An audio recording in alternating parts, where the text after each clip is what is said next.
Bonjour mes chers amis. Trop souvent nous avons ce sentiment de l'absence de Dieu dans nos vies. Ce qui est sûr, c'est que la parole de Dieu est toute proche de nous.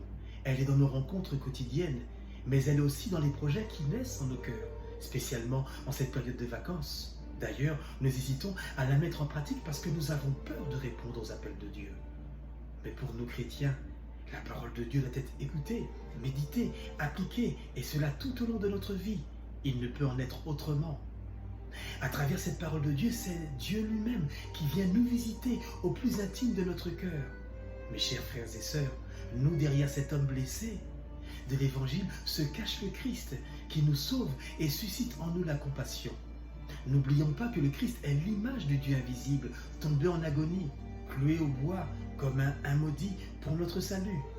Folie pour les Juifs, scandale pour les païens, mais sagesse pour ceux qui aiment Dieu, les chrétiens. Se rendre proche, aimer, c'est s'arrêter devant la souffrance en trouvant les mots et les gestes qui sauvent. Nous pouvons imaginer la joie de cet homme blessé quand l'étranger arrive tout près de lui et le voit dans sa détresse. Il est saisi d'amour, de compassion et de tendresse pour lui. Cet homme victime n'est pour rien dans cette situation, mais il est au bord du chemin, blessé à demi-mort. Et Dieu est mystérieusement présent dans cette remise debout où le pèlerin le prend en charge. D'ailleurs, les pères de l'Église nous apportent une autre lecture tout aussi intéressante en voyant dans ce voyageur blessé l'homme déchu, l'homme du péché originel. Les brigands, ce sont les forces hostiles qui nous détournent de Dieu et nous entraînent au malheur. Mais voilà qu'un Samaritain descendait comme Jésus est descendu du ciel et nous a pris en pitié.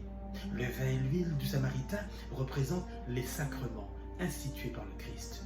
Du coup, aimer mon prochain, c'est aimer le Christ qui se fait proche, mais aussi aimer l'Église, car le Christ et l'Église ne font qu'un.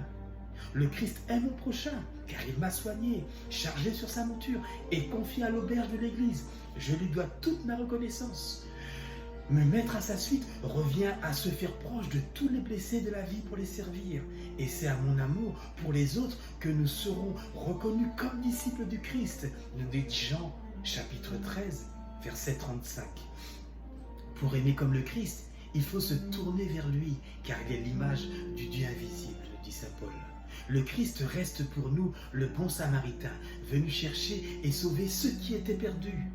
En nous racontant la parabole du bon Samaritain, le Christ voudrait nous inciter à remplir notre vie de l'amour qui est en lui et nous faire ainsi le prochain de ceux et celles qu'il met sur notre chemin. Voilà donc ce grand commandement de l'amour de Dieu et du prochain. Et on ne peut pas vraiment honorer le Seigneur si on abandonne les exclus à leur triste sort. L'amour de Dieu ne peut aller sans l'amour du prochain.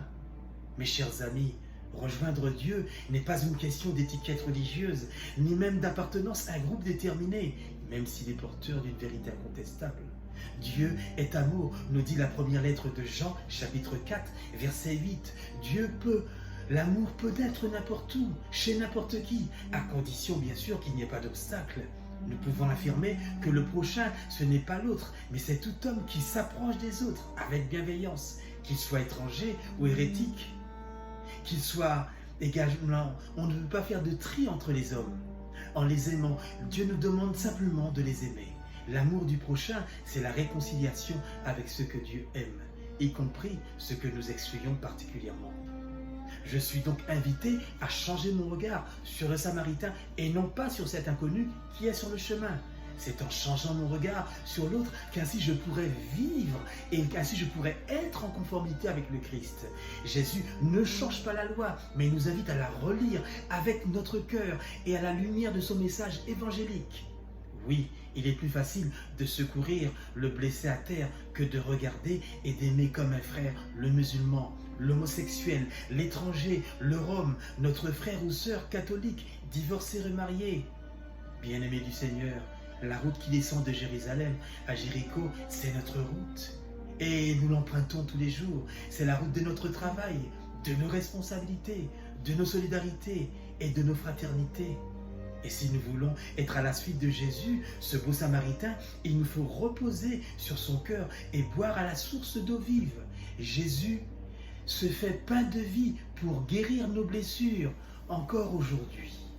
Il se tient à la porte de notre cœur nous dit l'Apocalypse chapitre 3, verset 20. Et il se tient à la porte, il se tient également dans les pauvres comme un mendiant pour réclamer notre jour, notre amour. À travers ce désir de suivre Jésus, demandons la grâce de nous approcher des pauvres, de panser leurs plaies en y versant l'huile et le vin des sacrements, et de les charger sur notre propre monture qui est l'Église. Recherchons la grâce de demeurer fidèles à jamais auprès de lui, dans la détresse et dans nos croix de l'aujourd'hui, comme l'a été la Sainte Vierge si souvent. Amen et bon dimanche. C'était Raphaël Monta et la Fraternité La Taste et le partage de la parole dominicale.